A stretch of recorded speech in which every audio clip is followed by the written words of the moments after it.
Ladies and gentlemen, friends, I want to ask you something today. Have you been walking around with your head down? Have the voices around you, or worse, the voices within you, convinced you that life is just too heavy, too hard, too broken to smile anymore? Then I say to you today, you can boost your positivity in just 30 minutes, not by magic, not by motivation, but by revelation. You see, positivity isn't a mood, it's a mindset. It's not just how you feel, it's what you believe. And belief changes everything.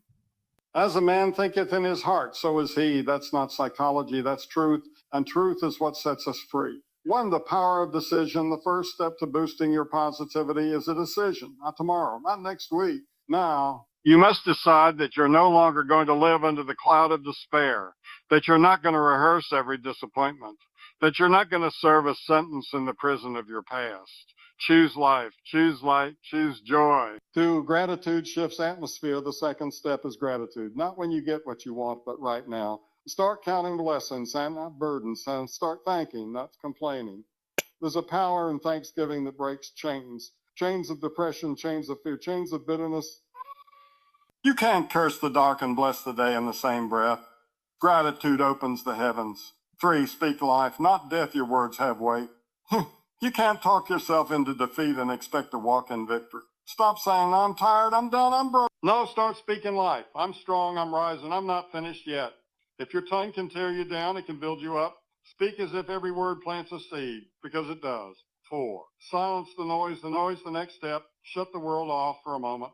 I'm serious. Turn off the news. Close the app. Stop scrolling. We live in a world drowning in noise, but healing comes in the silence. Find a quiet place. Get still. You're not going to hear truth if you're tuning into chaos. Positivity is birthed in peace, not panic. 5, anchor in purpose. You're not here by accident. You weren't made to just survive. You were created with a purpose, and when you remember that, joy follows. Your purpose is not found in your paycheck. It's not in your followers. It's in your impact. You were made to shine, and you don't need permission to do it. 6, faith over feeling. Now hear me. Feelings are real, but they are not final. If you live by emotion, you'll be up and down all your life. But when you plant your feet in faith, in truth, and what never changes, your positivity won't shake when the winds blow. Stop asking, do I feel positive? And start declaring, I believe in better days. I believe in light after darkness. I believe in breakthrough. So I challenge you, not next week, not later tonight. Right now, give me 30 minutes of focus. Go into the quiet, speak gratitude, declare truth.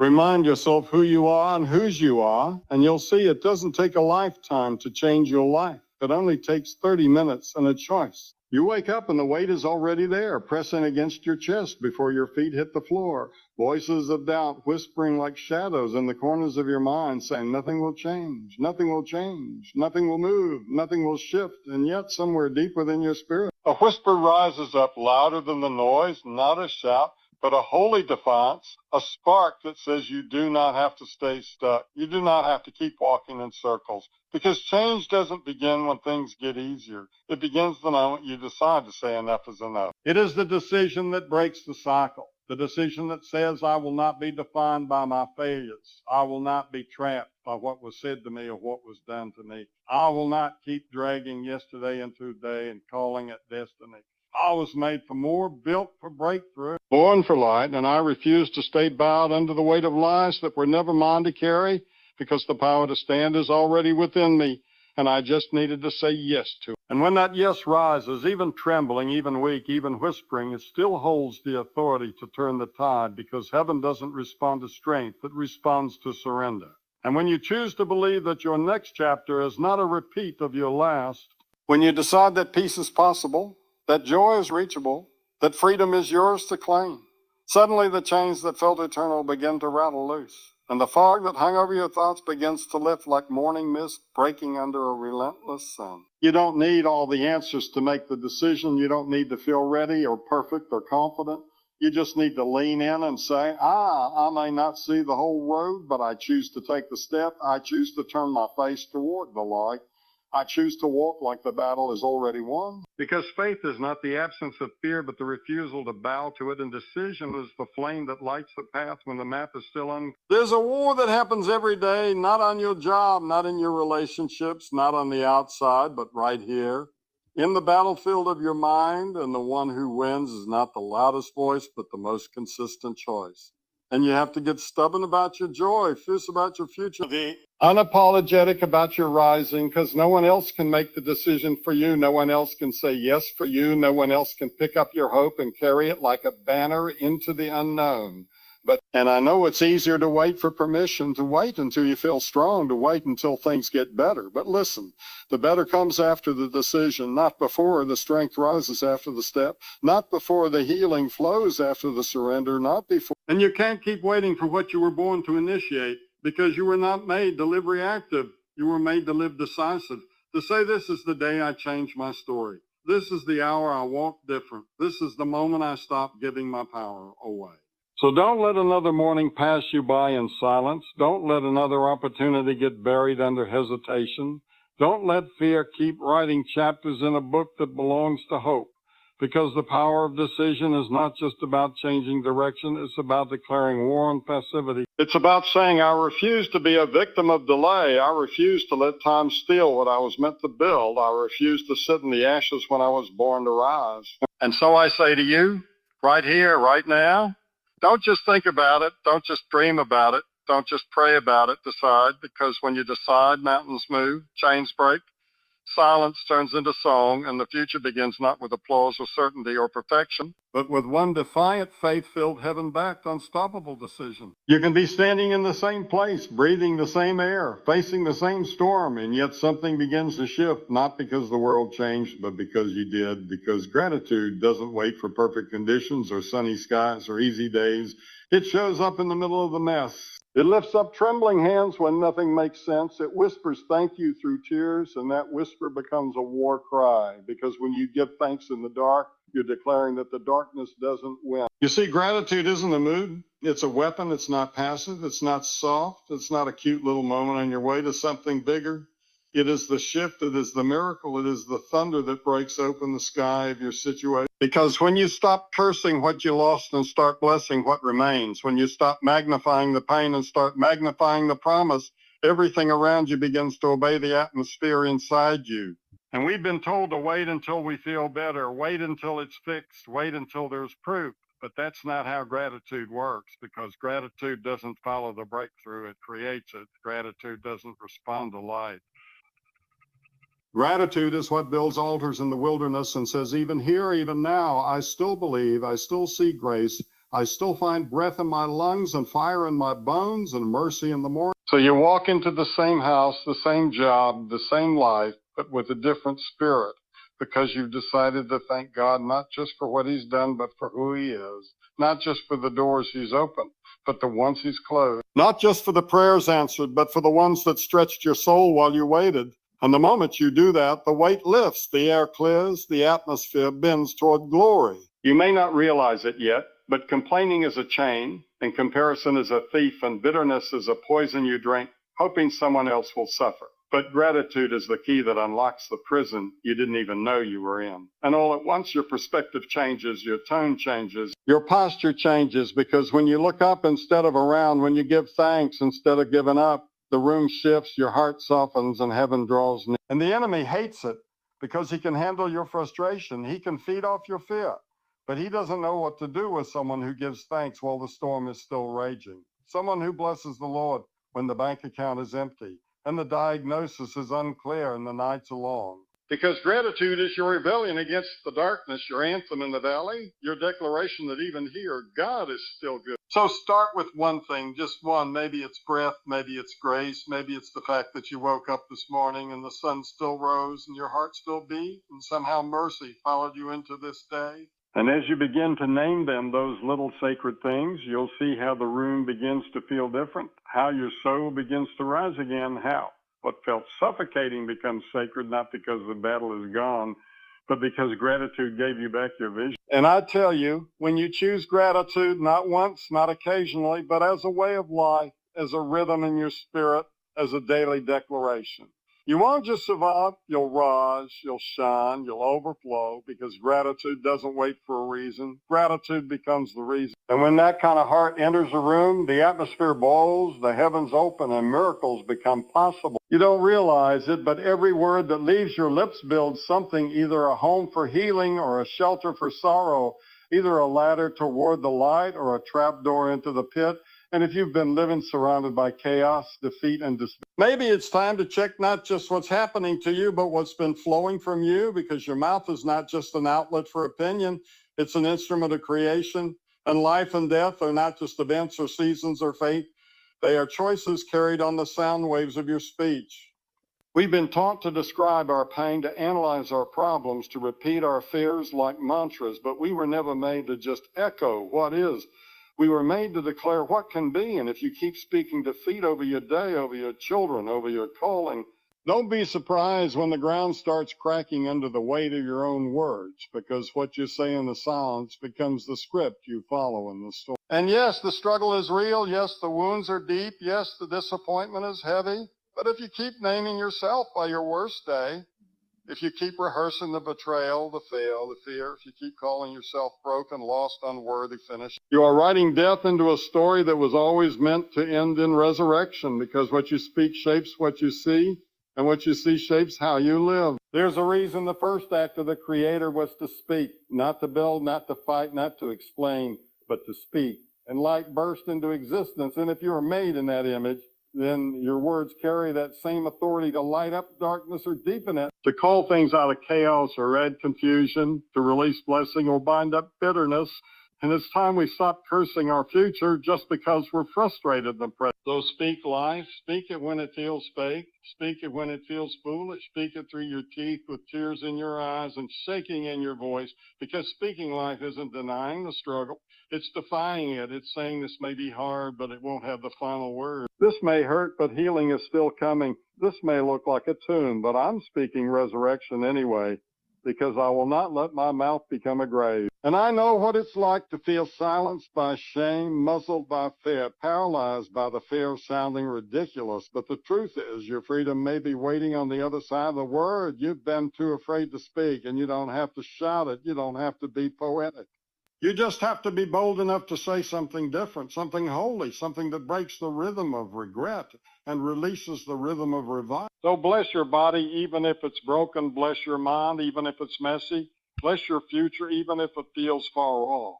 Because the moment you do, your words will start to move ahead of you, paving roads through impossibility, calling angels into motion, shifting the spiritual climate from drought to downpour, from fear to favor, from despair to destiny. Not because of your volume, but because of your alignment with truth. And I'm telling you, if you do this long enough, faithfully enough, deliberately enough, your atmosphere will have to adjust. Your inner world will start to rise. And you'll walk into rooms where hell expected you to be quiet, but heaven will recognize you, because you didn't wait for the miracle to speak it. You spoke it until a miracle came. There comes a time when you realize the loudest war you fight isn't out there in the world. It's in your mind, in the corners of your thoughts, in the rush of voices that tell you you're behind, you're not enough, you'll never make it. You'll not just the volume that wears you down. It's the constant buzzing, shifting pressure to keep scrolling, keep comparing, keep consuming, keep running without ever resting, without ever hearing anything true. Because silence has become a stranger and stillness has become a threat in a world that worships noise. And the enemy knows that if he can't destroy you, he'll just distract you, not with evil that shocks, but with clutter that numbs, with endless input that sounds urgent but means nothing, with chaos disguised as connection, with updates that drain instead of fill, with opinions that drown out truth, with headlines that hijack your peace until you can't hear the voice that matters most because it's buried under the avalanche of everything. You don't need more volume, you need more vision. And vision doesn't come from being loud, it comes from being still. It comes from pulling away, from saying, I'm not available to every demand. I'm not open to every voice. I'm not owned by the algorithm. I'm not living next notification. Because I refuse to let my life be directed by noise that has no authority over my soul. And in that silence, something begins to rise that noise could never build, clarity. So you turn it off, you shut it down, you step back, and it feels strange at first, like something is missing, like something must be wrong. because the quiet can feel like a void when you've been addicted to the buzz. But give it time and you'll realize the quiet isn't empty. It's full. It's where your thoughts begin to breathe again, where your heart begins to heal, where God's voice finally cuts through the chaos you didn't even know was controlling you. And the beauty of silence is that it doesn't compete. It waits for you to get tired of the shallow, tired of the noise, tired of chasing affirmation in all the wrong places until you finally sit down, finally breathe deep, deep. Finally stop running long enough to remember who you are and whose you are. What really matters when the world gets quiet enough for your soul to speak again. Because when you silence the noise, you realize how much of your pain wasn't just what happened to you, but what you kept hearing about it afterward, what you kept replaying, what you let echo in the dark.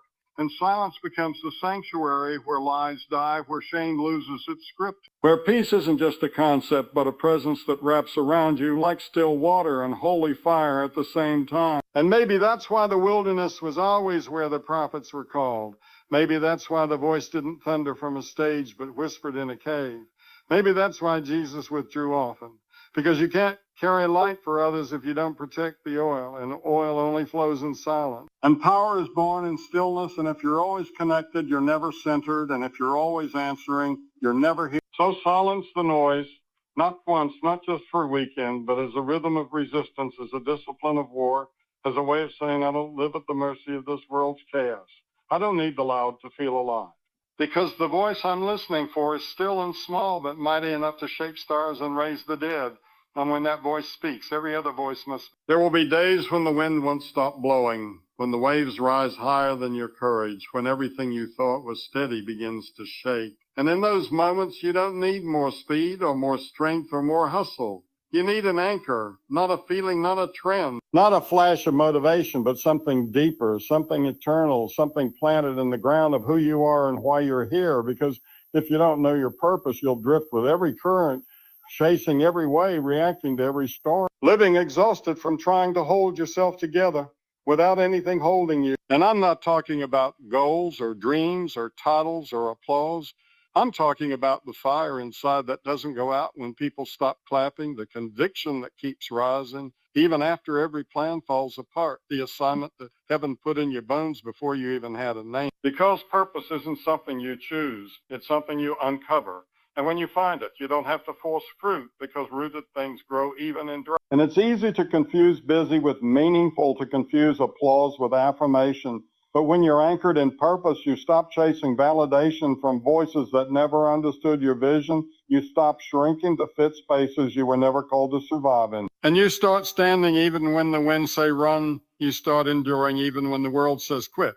Because purpose doesn't give you an easier life. It gives you a deeper reason to keep going. And when the storms come, and they will come, you won't be the one tossed around by opinions or circumstances or fear, because you've got something the storm can't touch. You've got something planted deeper than insecurity, something heavier than anxiety, something stronger than death. And it may not look impressive to others, but you'll know in your. And don't let anybody tell you your purpose has to look like theirs. Don't let comparison convince you to abandon your post. Don't let comfort seduce you into forgetting the call, because this generation doesn't need more trends. It needs more anchors. More people so grounded in truth that their peace can't be bought and their steps can't be moved. More people who walk into chaos and carry calm because they know who they are and why they're here. And maybe you don't feel strong right now. Maybe you feel unsure or unseen or undone. But let me tell you, purpose doesn't require perfection. It just requires agreement. A yes, a decision to show up with what you've got and trust that the one who called you, carry you, shape you, use you. And if you stay faithful to the assignment, you'll see that impact was never about being famous. So stop waiting for a better moment, a clearer path, a louder sun. Is this the moment? This is the time. This is the place to dig your roots deep and plant your soul in the truth that you were made on purpose for a purpose. And nothing this world does can cancel what God already spoke over you. Because when your anchor is in purpose, your pace doesn't have to match theirs. Your path doesn't have to make sense to them. And your peace doesn't have to come from anything temporary. And I promise you, when you anchor in purpose, when you return to it daily, when you walk with it, speak from it, breathe through it, storms will still come, but you won't be shaken. Doors will still close, but you won't be broken. Battles will still rage, but you'll keep rising. Because purpose doesn't stop the storm, it holds you steady through it. There comes a point when you realize that if you only move when it feels right, only believe when it feels easy, only obey when it feels good, then you are not walking by faith.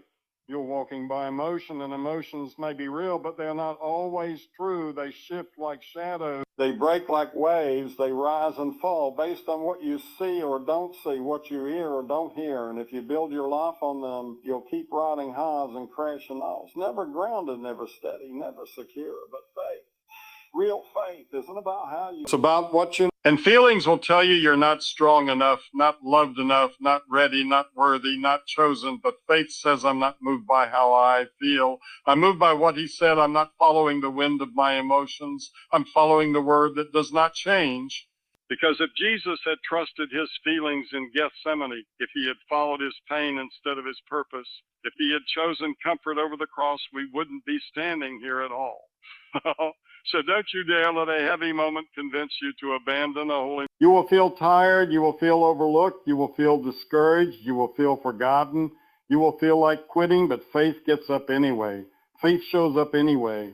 Faith speaks when your voice is shaking, gives when your hands are trembling, prays when your heart is broken, and says, even if I don't see it, even if I don't feel it, even if I don't understand it, I will still trust him. Because my faith isn't built on comfort, it's built on covenant. And the enemy would love for you to live a life driven by mood swings instead of anchored in truth, because then you'll praise when it's sunny and panic when it rains. Then you'll worship on the mountain and wither in the valley. But faith says this storm didn't cancel my calling. This season didn't erase my anointing. This delay didn't stop my destiny. And even though I feel weak right now, my faith is still strong because it's not rooted in me. It's rooted in him. So go ahead and feel what you feel. Be honest. Be raw. Cry if you need to cry. Kneel if you need to kneel. But don't let that moment define your mindset. Don't let that emotion set your direction. Because feelings may visit, but they don't get to drive. They don't get to wheel. They don't get to tell you who you are or where you're going. That's faith's job. And faith will take you places your feelings were too afraid to go. And I know what it's like to feel numb, to feel lost, to feel like your prayers are hitting the ceiling and your purpose is fading in the fog. But feelings are not the finish line. They are just weather patterns, and if you wait long enough, if you worship through it, if you speak truth to it, the clouds will break and the light will come, not because your feelings got fixed, but because your faith stayed firm. So declare it. I will not let fear speak louder than faith. I will not let sadness sit in my seat. I will not let anxiety reap my identity, because I walk by faith, not by sight, not by vibe, not by mood, not by the shifting winds of how I woke up today. And even when I don't feel strong, I'll stand. And even when I don't feel ready, I'll go. And even when I don't feel loved, I'll trust that I am, because faith is not a feeling. It's a decision. And when you choose faith over feeling again and again, moment by moment, battle after battle, you'll discover a power that doesn't fade, a peace that doesn't shake, a strength that doesn't wait for motivation, because faith doesn't need proof to move. And once you've got that, not even the gates of hell can stop